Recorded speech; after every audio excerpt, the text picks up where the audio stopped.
4:30 de la tarde del 3 de marzo de 2005. El Kering de Nielsen navega con rumbo hacia Finlandia. Su misión, recibir mercancías en dicho puerto para ser transportadas a otros destinos comerciales.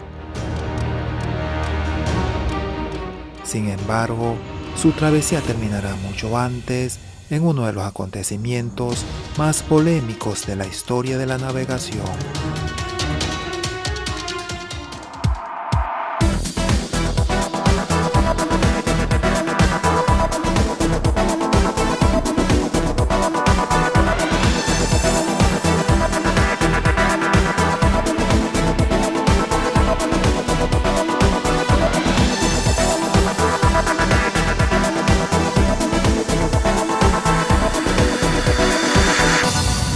Accidentes marítimos.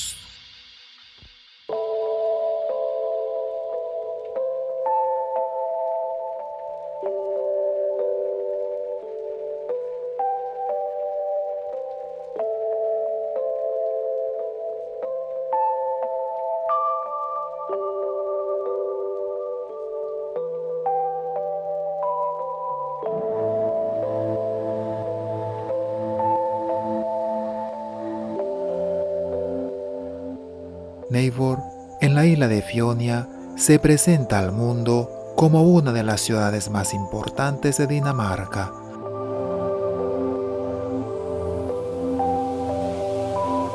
Con una trascendencia cultural que se vislumbra a través de fastuosas construcciones históricas, se encuentra en una posición privilegiada en relación al estrecho del Gran Bell, que sirve de acceso marítimo entre el Mar del Norte y el Mar Báltico.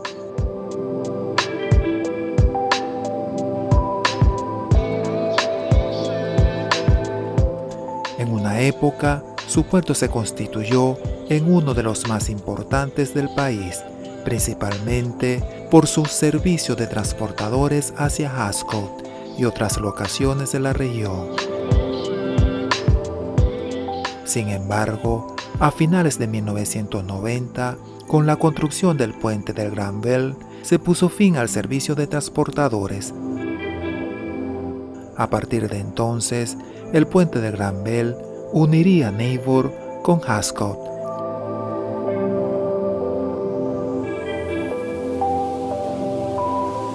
El MV Karen de Nielsen tenía como itinerario zarpar desde el puerto de Svenderborg, con rumbo hacia Finlandia.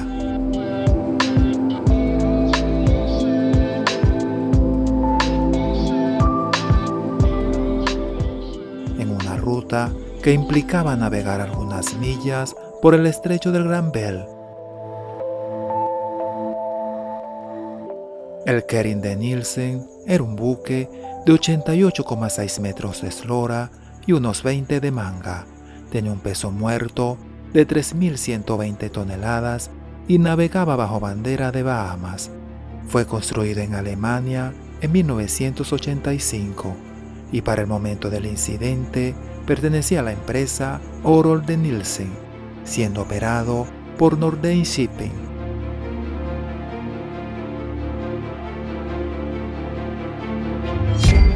El Kering de Nielsen había llegado el 2 de marzo al puerto de Svenderborg, procedente de Newport, Gales. Un día después, a las 4:30 de la tarde, la nave partió del puerto de Svenderborg, piloteada por un práctico, quien se mantuvo en el mando hasta Tullrehof, donde dejó la nave.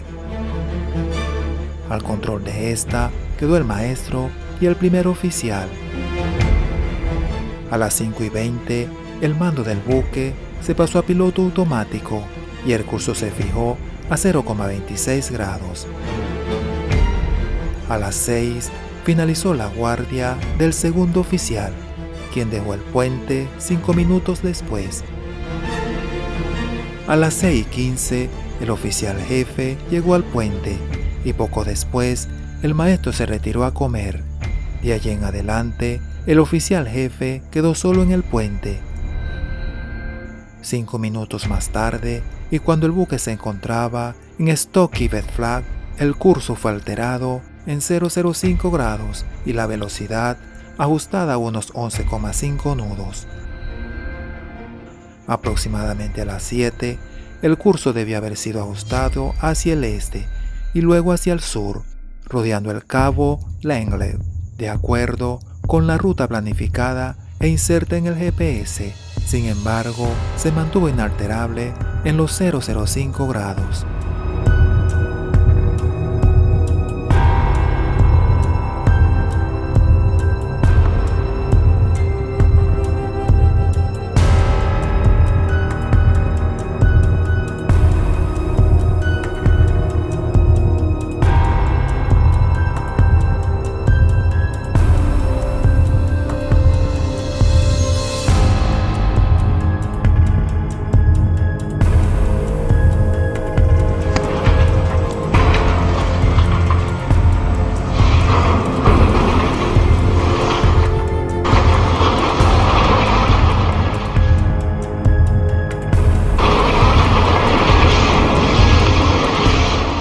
A las 9:07 de la noche aproximadamente, un fuerte estrépito estremeció la nave. El Kerin de Nielsen chocaba contra la sección occidental del puente del Granville. La colisión comenzó por echar abajo las grúas y demás aparejos de la cubierta, finalizando por la total destrucción del puente de mando y la chimenea, hasta que la nave se detuvo al colisionar finalmente con la sección del ferrocarril del puente. A las 9:12, el buque transmitió un mensaje de socorro que fue recibido por el Servicio de Tráfico Marítimo del Granville, quienes, habiendo ya constatado que algo había ocurrido, llamaron a la policía y cerraron el tráfico automovilístico y ferroviario, enviando al BTS-3 la embarcación de guardia al puente. La tripulación del Karen de Nielsen fue rescatada por el BTS-3 y el buque Y-376 y trasladada a Sliven. El maestro sufrió heridas graves y otros miembros de la tripulación resultaron lesionados mientras eran rescatados. El oficial jefe no se encontraba entre la tripulación y aunque en el momento se inició una búsqueda, no fue encontrado.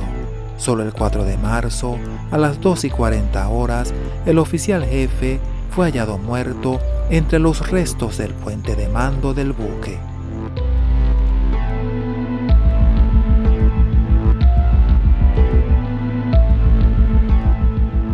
En una época en que los buques mercantes ya están perfectamente equipados con sistemas orientados a garantizar una navegación segura, ¿cómo pudo ocurrir un incidente como este?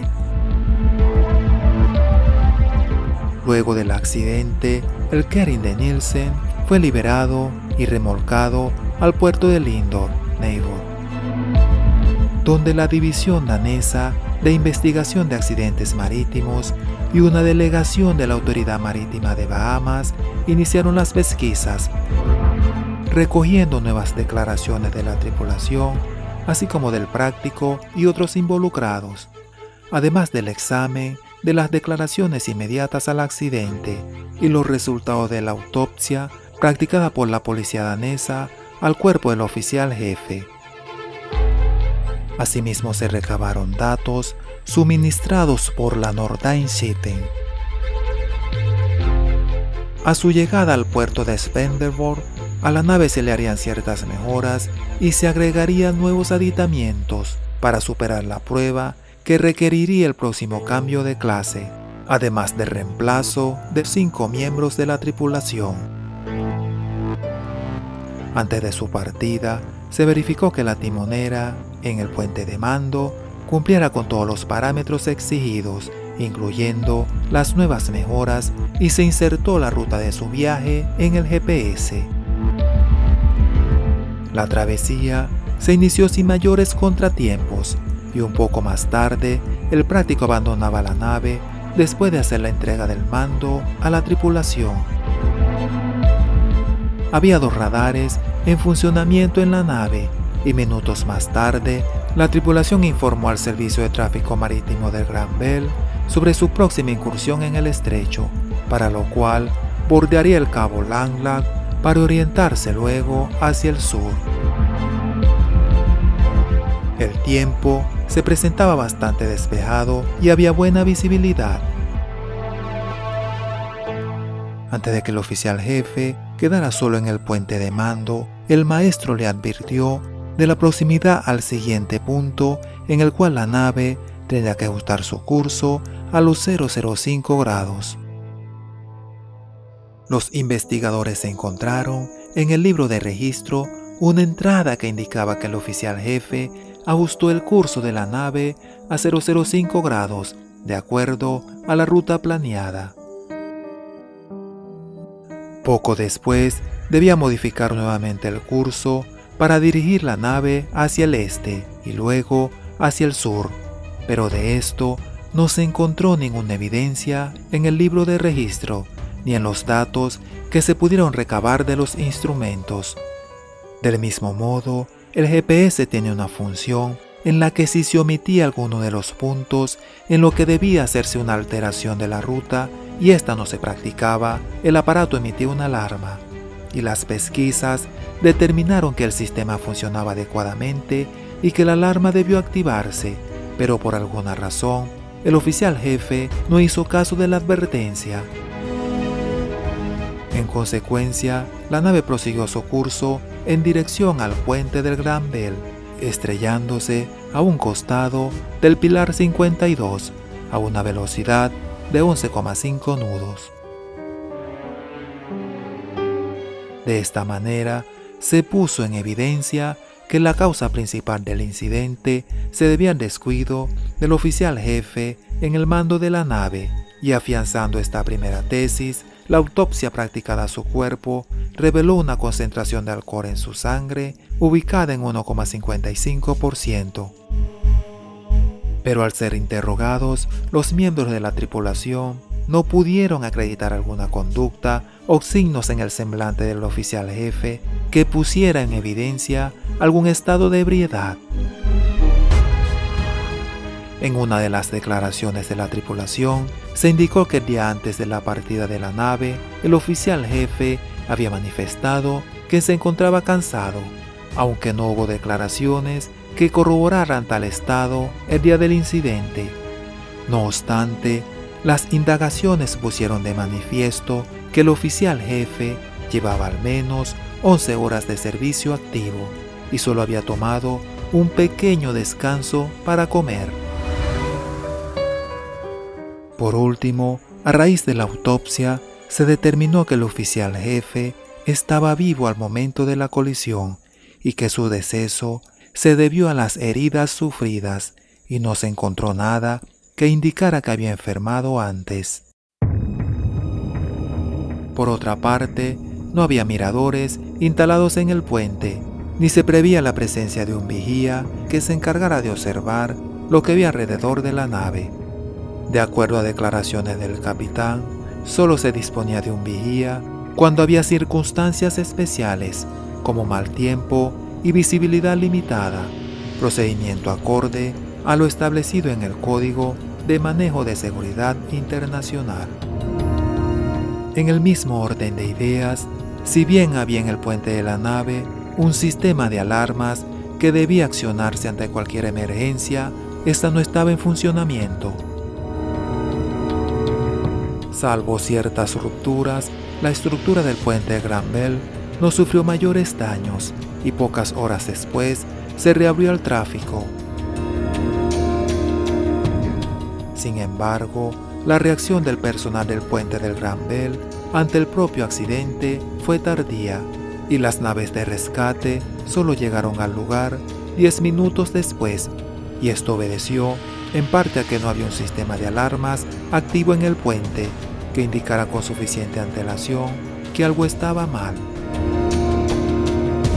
La investigación concluyó en que la razón de que se produjera el accidente obedeció al hecho de que el jefe de oficiales se quedó dormido en los momentos previos al accidente e incluso antes de haber llegado al punto donde se debía hacer la alteración del curso de la nave, resaltándose el hecho de que para el momento de la colisión, el oficial estaba ocupando el asiento de babor del puente de mando.